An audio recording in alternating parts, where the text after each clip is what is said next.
Fala aí galera, Yuki aqui, sejam bem-vindos a mais um vídeo aqui do meu canal, né, canal do Yuki, que geralmente eu foco muito em Data Science e Machine Learning. Bom, eu sou cientista de dados, né, então acaba sendo o foco aqui, análise de dados, então eu tenho dado muita atenção aqui para Python e SQL e hoje eu queria mudar um pouco, bem levezinho, mudar para R. Por quê? Porque R é uma outra linguagem aí que os cientistas de dados usam bastante e geralmente tem sido vamos dizer assim, a segunda escolha da galera, né? Porque a gente tem ali uma competição entre Python, R e SAS, embora não sejam linguagens tão... Elas têm uma diferença ali razoável, SAS principalmente. R e Python acabam sendo mais parecidos, principalmente por serem gratuitas. Mas o R ele tem uma vantagem que ele é uma linguagem mais focada em estatística. Então ele foi feito para estatístico. Então, como estatística anda muito lado a lado com ciência de dados e machine learning, acabou que virou uma linguagem também de cientista de dados. O mercado ele adotou muito mais ainda o Python. O Python ele é dominante, mas o R é uma linguagem que tem bastante espaço e na academia principalmente ele é muito, muito utilizado. Então, eu acho que assim, se você não tiver muito tempo, foca no Python, não tem problema, eu acho que é melhor até. Mas se você tem um pouquinho de tempo aí para estudar mais de uma linguagem, ou se você tem curiosidade, eu acho legal você estudar R, porque tem algumas coisas que são mais fáceis no R do que no Python. Então, você acaba tendo mais flexibilidade. Às vezes você não sabe fazer alguma coisa no Python, mas você sabe no R. E às vezes alguém que você conhece está trabalhando junto, trabalha no R, então fica mais fácil. Tem algumas vantagens aí que eu acho que vale a pena se aventurar um pouco, nem que seja saber assim nível básico barra intermediário. Beleza? Então eu vou aqui, vamos começar. Bom, primeira coisa, esse daqui não é o RR, né? Ele é o RStudio. Ele é um ambiente que ele facilita um pouco o uso do R. Por quê? Porque se você abrir o R padrão mesmo, é igual o Python, igual a maioria das linguagens. Ele é só um editor de notas, sabe? É um papel ali, você vai codar ali, ou que seja no terminal, mas acaba sendo um pouco mais complexo do que aqui, por exemplo, que você tem um ambiente todo que, por exemplo, você escreve aqui, por exemplo, nessa janelinha, essa primeirinha, você vai escrever o código. Aqui seria tipo terminal. Aí aqui embaixo no console já vai aparecer o output de tudo que você faz. Aqui no canto inferior direito vai aparecer os gráficos, então é tudo muito mais fácil, muito mais dinâmico. Tem o histórico aqui no canto superior direito. Então tem várias coisas que você pode fazer. Você pode inclusive mudar o padrão, né? Aqui eu tô com fundo preto, você pode usar o fundo claro. Nossa, eu acho que essa espuma tá me dando alergia aqui. Porque sabe quando o nariz já vai tapando enquanto você tá fazendo a coisa? Que raiva. Você pode mudar a aparência aqui, ó, o editor tema, você pode mudar o tamanho da fonte, o tipo da fonte, né? Tem várias coisas aqui interessantes. Então é bem mais fácil de usar. Você pode instalar pacote aqui, ó, tá vendo? Install packages. Então você não precisaria digitar, né? Você pode fazer. É óbvio que a gente vai digitar porque a gente sabe. E eu vou te ensinar hoje como carregar pacotes. Mas são algumas coisas aqui que você pode fazer de um jeito muito mais simples, muito mais na base do point and click mesmo. Beleza? Então esse é o RStudio. Se você não tem instalado, instala aí. É só ir no site RStudio instalar. Ou você pode ver um link. O primeiro link que vai estar aí vai ser de instalar o RStudio. Vai ser um que eu chamo Primeiros Passos em Python, né? Então vai lá no meu blog, eu ensino a instalar. Beleza, tá instalado isso? Vamos começar. A primeira coisa que a gente vê em toda a linguagem são as operações básicas, né? A operação aritmética. Então você vê aqui 10 mais 2. Você descobre como é que funcionam os operadores da linguagem, né? Aqui, mais e menos geralmente são padrão, né? Você vê que aqui se escreve o código e aqui embaixo tem o output, né? Então 10 mais 2 sai 12, 10 menos 3, 7. Você tem multiplicação, divisão, que é a barra. Você pode ver o resto, que é da divisão. E você pode fazer exponenciação, né? 10 elevado a 2, que vai ser 100. E aí aqui você pode, como é que se comenta? Comentar é o jogo da velha. Então aqui eu vou colocar operações aritméticas. Repara que eu não uso acento, porque eu não uso acento normalmente em qualquer linguagem, porque tende a ter problema. No R, principalmente, isso é preocupante, porque no R realmente dá problema. Se você deixar qualquer tipo... Eu já escrevi uma vez no texto, né, no meio da string, alguma coisa com acento, depois ferrava tudo. Então, se eu tivesse fazendo algum tipo de tratamento, ele ia bugar tudo. Se fosse para uso de senha, ia bugar. Cara, não use acento no R por nada. É muito malabarismo para fazer funcionar. Então, beleza, as operações básicas são essas. Isso daqui é algo que geralmente a gente sabe fazer bem simples em qualquer linguagem. Você pode, eventualmente, você usa, né? Você quer pegar uma tabela e somar uma coluna com a outra. Você quer verificar se a diferença entre duas colunas, então você subtrai. Então, saber os operadores é sempre interessante. Outra coisa que é interessante é printar a mensagem, né? Que é aquele famosinho hello world. Que, como toda linguagem, também, como toda não, né? Mas a maioria é só o print mesmo. Print, hello world, beleza, blá blá blá, operações. Vou colocar aqui como printar. Vou colocar em letras minúsculas não, né? Mas só a primeira, aritmética. É assim que escreve aritmética? 2 como printar. Beleza, então a gente já sabe as operações básicas, sabe como printar. E aí a gente vai falar agora de objetos. Vamos falar de objetos, né? Que são meio que a alma da coisa, né? A gente dificilmente fica trabalhando com coisas que solta, né? A gente guarda algum tipo de informação dentro de alguma coisa, que é um objeto, né? A gente guarda, por exemplo, quando a gente pega e faz assim, ó. No Python, x igual a 10, a gente está guardando a informação do número 10 dentro do x. E no R, para criar objetos, para atribuir algum valor a alguma coisa, né, algum objeto, alguma letra, algum nome, você tem que usar ou símbolo de igual ou esse símbolo aqui, ó, que é uma flechinha. É o símbolo do menos e o símbolo do maior. Então o y vamos chamar de 15. E aí a gente vai inclusive mostrar aqui x mais y. Esse output tem que ser 25. Opa, o que foi? X igual...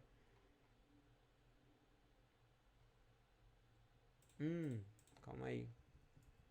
Tá ao contrário. X igual a 10, y igual a 15. Beleza, agora sim. Funcionaria a flecha naquela direção se eu tivesse feito o contrário aqui. Se tivesse feito 15, aí agora sim a flechinha y. Então, na verdade, é o número para onde que ele aponta é o que vai receber o valor.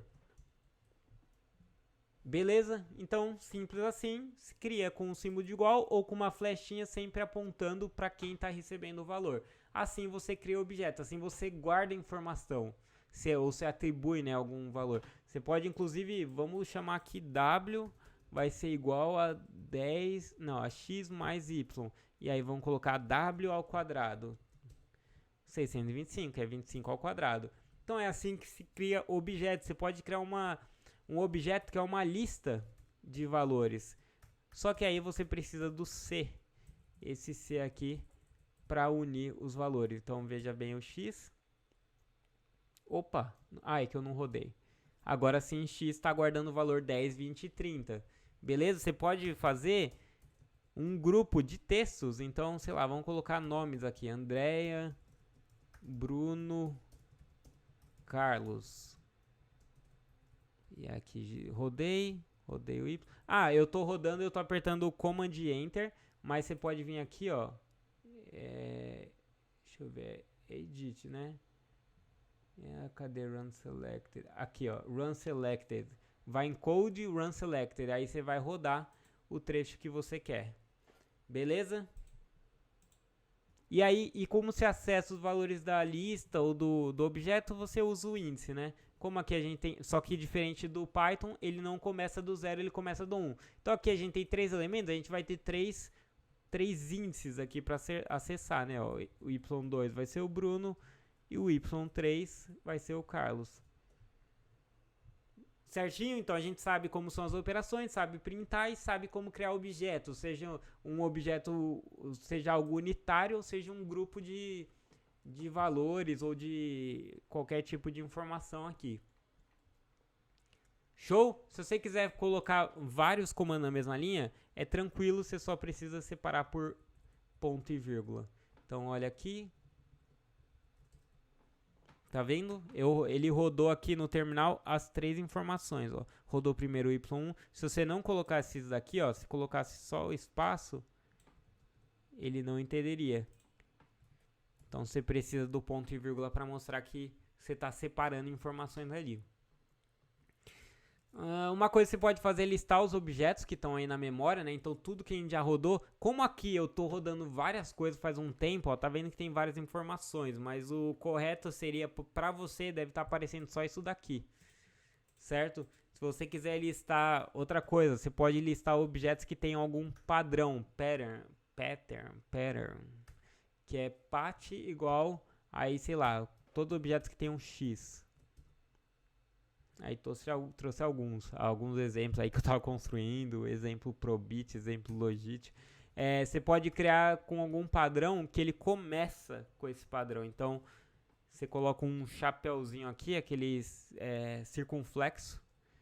Então, todo mundo começa com X, que é só X e XFit. Certo? Então, sabe listar objetos, sabe... deletar objetos é RM. Então, aqui você pode RM, sei lá, vamos deletar o X, que foi aquele que a gente criou. Agora a gente tenta acessar aqui, ó, não existe objeto X não encontrado. Então a gente deletou ele. Você pode deletar de acordo com algum padrão ou uma lista de objetos, vai, ls pet igual a vão todos que começam com X. Vai ser só um, né? Porque era aquele lá. Você poderia colocar ls e o padrão que você quer, e ele ia listar ia listar aqui tudo que você quer excluir. Então assim que você exclui objetos, excluir objeto. Aqui eu vou colocar listar. A enumeração já foi pro saco. E eu nem vou retomar não, mano. Já foi, já era.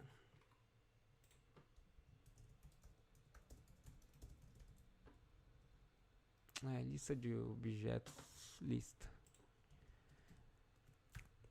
Beleza, esse arquivo provavelmente está aí na descrição, porque eu sempre salvo no GitHub e aí você pode acessar direto. Então se você quiser ir acompanhando, ao invés de ir fazendo comigo e já acompanhando feito, só acessar aí que tá tranquilo. Uma coisa que é interessante aqui, a ajuda, o R ele te fornece uma ajuda. O que você precisa fazer é só colocar a interrogação antes. Então, ó, RM é de remove, ó, remove objeto de um ambiente. Então, remove, blá, blá, blá. Ele explica aqui o que precisa de input. Você pode também usar o help. Help é a mesma coisa que a exclamação. Ó, aqui, mesma coisa. Remove object, for blá, blá, blá, e mostra a origem. Porque como, eu não sei qual é a desse S, mas acho que o R foi baseado nessa linguagem. Algo assim. Porque são linguagens assim muito, pelo que eu entendi, muito parecidas. Mas enfim, aqui tem tudo que você precisa pra saber. Belezinha? Então, por enquanto tá tranquilo, né? Já foi aqui uns 10, 15 minutinhos. Você já sabe como, já instalou o R, já sabe como fazer as operações, já sabe por que usar o R, já sabe como pedir ajuda. E aí vamos entender só um pouquinho agora dos tipos de objetos, né? A gente tem aqui o X, o R, blá blá blá. Só que o R ele tem tipo de objeto, né? Tem algumas definições. É uma parte até um pouco confusa porque você vai ver que tem várias formas de obter um tipo. É como se tivesse vários tipos de objeto. Eu vou explicar. Porque tem 3 formas de você saber o tipo do objeto: class, type, of e class, type of e mode. E os 3 meio que trazem uma definição do objeto. Eu vou até mostrar assim já o exemplo com todos aqui e tudo, ó. Cada linha vai ser um objeto, tá? X, mode X e type of X. Eu acho que eu tenho alguma coisa aqui.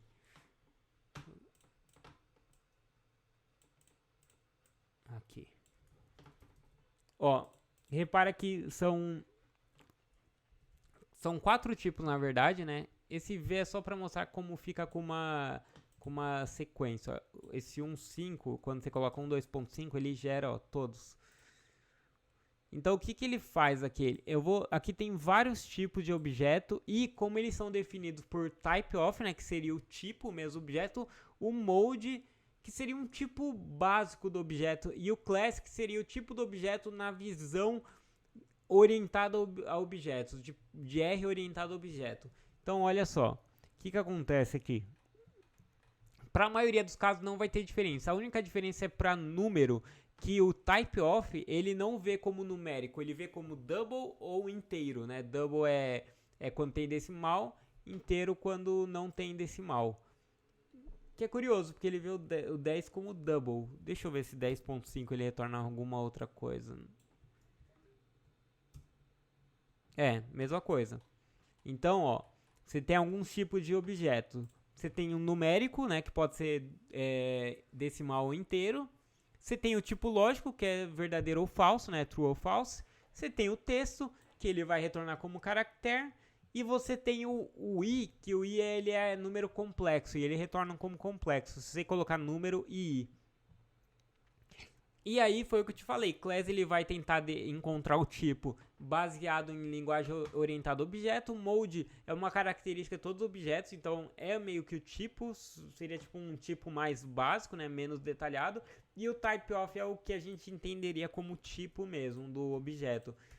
E aí mas você pode ver que o class e o mode, eles leem da mesma forma para a maioria, ó, complexo, numérico, só numérico, né, que muda para double, mas caractere, né, que é o texto, e lógico, e o número. Beleza? Então, no fim é a mesma coisa. Aí quando você passa uma sequência assim, ele entende, aí, olha que curioso, aí agora a class veio como inteiro. Então porque ele vê a classe desse objeto aqui, que é essa sequência de inteiros. É curioso, só que é interessante que o 10 ele enxerga como um número só. Então é um pouco, eu acho meio confuso esse tipo, mas é isso, cara. No fundo, eu me basearia assim quando alguém fala, qual tipo de variável? Cara, é o type of. É o que eu veria. Eu vou deixar até em ordem, que aqui tá meio fora de ordem. Class, mode, type of. Não sei se ficou claro. Se não tiver ficado claro, vocês podem deixar comentário aí, a gente discute. E a outra coisa legal é estrutura, né, dos dados, né, como que eles vêm. Seria o tipo, só que seria o tipo. Às vezes você vai ter. Isso aqui é engraçado. Às vezes você encontra no mesmo blog descrito isso como tipo, só que a lista e data frame e tudo mais também tipo. Eu entendo mais como estrutura. O que eu quero dizer com isso? A gente tem algumas formas de agrupar nossos dados, de apresentar nossos dados. Tem um vetor, que é uma lista de elementos, e ele pode ser aí atomic ou lista, né? Atomic é quando for do mesmo tipo e list é quando for diferente tipo. Por exemplo, nomes igual a C, aí vamos lá, Marcos, vírgula, né? Bruna e Pedro. E aí, beleza, ó, rodamos nomes aqui, nomes, beleza. E aí, você pergunta pro R, is atomic? Aí te retorna aqui que é atomic. Por quê? Porque são do mesmo tipo. Se você perguntar para ele is list, ele retorna como falso. Então é uma lista de elementos do mesmo tipo, né? Vetor pode ser se atômico ou list. Lista é um tipo de vetor. Inclusive vamos para a lista já. Lista. List, não vamos chamar de list, né? Porque já é o nome da função, mas list, você passa para ele nome. Caraca. Marcos. Aspas dupla e simples dando a mesma. Idade 30 e sei lá, o F igual a São Paulo. Então, ó, L. Olha aqui. Tá vendo que são. Tem vários tipos, né? Você poderia, acho que, colocar aqui isso daqui, por exemplo, Marcos e Paulo, idade C30,34 CSPMG.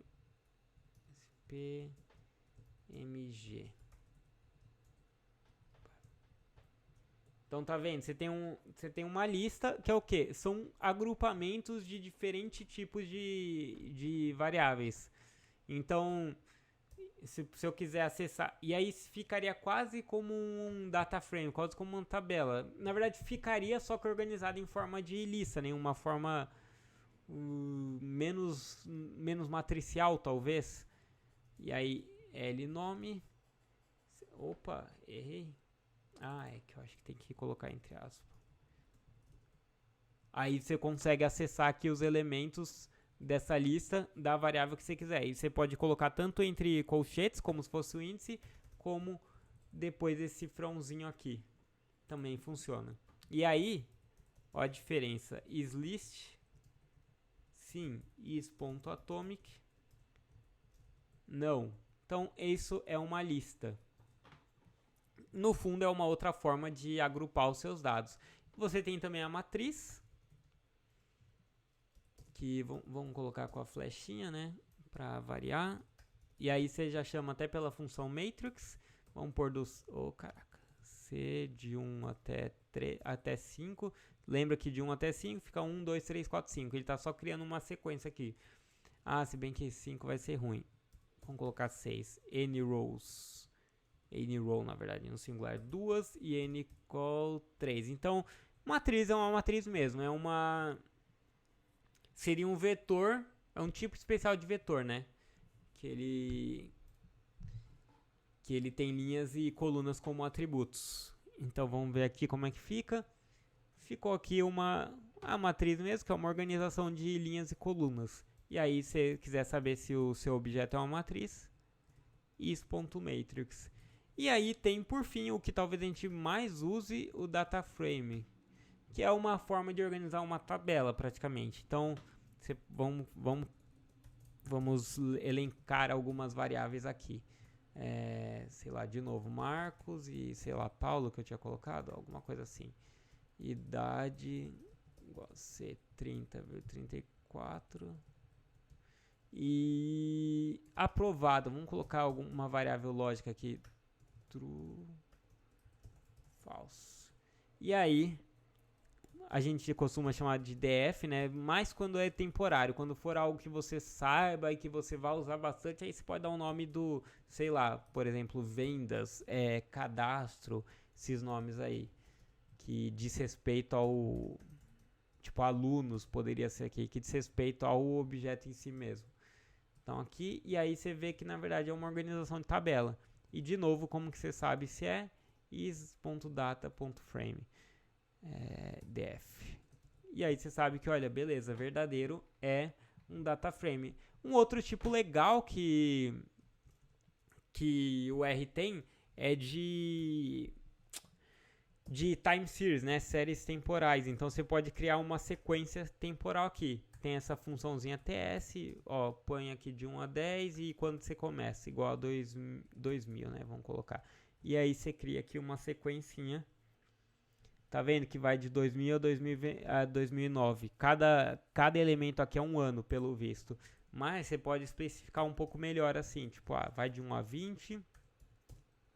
Eu quero que a frequência seja 12, que é mensal, e quero que comece em 2000 em janeiro. Então tá vendo que ele cria aqui em janeiro, fevereiro, começa em 2000, 2001. É a segunda linha, provavelmente. É isso? 2001, segunda linha. E que mais? Vamos ler uma tabela, né? Um dos mais importantes, ler dados externos. Porque o que mais acontece é chegar alguma tabela para você e falar, faz uma análise tal e tal. Como é que se lê em Python, em R? Não é data, não. É read.table a função. Aí você lê isso aqui, você lê txt e lê CSV. Aqui é um CSV do Iris, que é aquele dataset bem famoso. E aí, se você... Beleza, aqui vai carregar o Iris. Tem duas formas... pera aí. É que, olha, isso é interessante. Se você começar no vazio, eu não sei direito onde que ele começa, mas é como se ele tivesse em alguma pasta qualquer, assim, tipo uma pasta num diretório no home lá do seu computador. E, pô, isso daí é meio ruim, né? Porque você tá trabalhando numa pasta, você tá trabalhando num diretório qualquer aí. Então, aqui eu escolhi a pasta do Intro-R, que já tem aqui algumas coisas que eu tava separando para esse material. Beleza, agora sim, porque senão eu teria que ficar escrevendo aqui onde estava o diretório, né? Seria algo tipo Google Drive, no meu caso, blá blá blá. E aí eu prefiro já deixar tudo na mesma pasta. Beleza, carreguei. Carreguei, agora como é que estão esses dados, né? Vamos ver os dados. Ver os dados do DataFrame. Então você pode usar um view, que ele vai abrir numa outra janelinha, numa aba aqui, ó, como se fosse uma tabela mesmo. E ele leu errado, hein? E você pode também ver o head iris. Engraçado, geralmente ele lê certo. Mas vamos arrumar isso aqui. É fácil arrumar. Você tem aqui o separador, que é vírgula, né? Pelo visto. E, opa, vírgula. E você tem o decimal, que é o ponto, só para garantir, né? Vamos ver agora como é que ficou. Beleza. Ah, e tem que colocar o header, né? Pelo visto ele tem esse V1 aí, né? Skip row. Acho que é skip.row. Não é skip.row, não.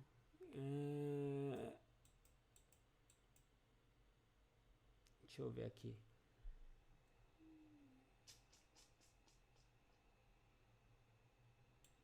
Acho que é só skip, então. Vamos ver aqui se pula. Se isso daqui dá certo.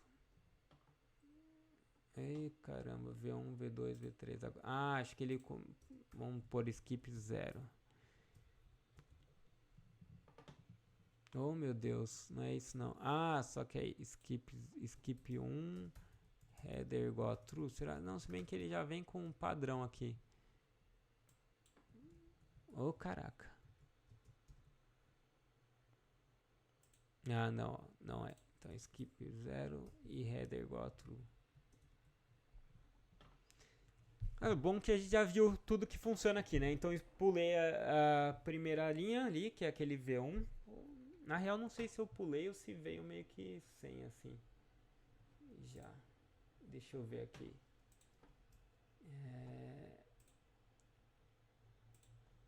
Vou abrir o arquivo original, só pra garantir que eu não vou falar nenhuma besteira aí pra vocês. Blá blá blá blá, códigos, intro R, iris. Que engraçado, porque eu fiz um teste antes de, né? Obviamente, sempre faz antes do... na verdade, então, ó, esse skip aqui eu não pulei nenhuma. Eu só coloquei skip 0 mesmo, não pulei nada. E o header true era o que estava faltando.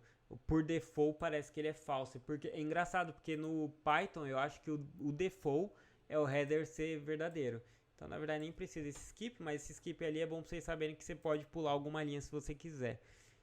Então, o view, de novo, ele abre uma aba aqui, né, que você consegue ver, como se estivesse no Excel. Não é bom quando for dados muito grandes, porque vai ficar pesado e vai travar.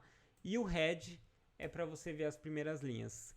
Beleza? Então a gente já sabe carregar os dados de fora, a gente sabe alguns tipos de objeto, a gente sabe mexer em algumas coisas. A última coisa que eu queria mostrar era só para instalar pacotes. Instalar pacotes. Você pode usar... geralmente o library funciona direto. No meu caso aqui já está carregado, mas você poderia ter que instalar antes o pacote, antes de carregar, né? E aqui eu não vou colocar porque eu acho que vai demorar muito, vai demorar e tal, e já deu mais do que eu queria esse vídeo. Mas se não funcionar o library, você instala aí o pacote com install packages.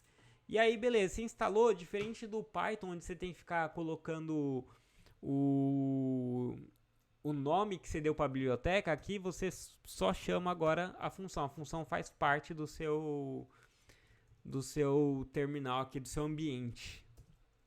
Então, vou usar aqui a função de dplot, que ela tem esse ASD, acho que é a aesthetics, que eu acho meio esquisito. Ah, não, só que não tem esse igual. X Vamos plotar sepal length centímetros e y vai ser o sepal with centímetros. E aí ele tem ele é meio esquisitinho no sentido de que você vai ter que ir colocando aqui o que você quer. Tipo, ó, isso daqui seria como se montasse o canvas, né, os dados, e aqui eu passo para ele o tipo.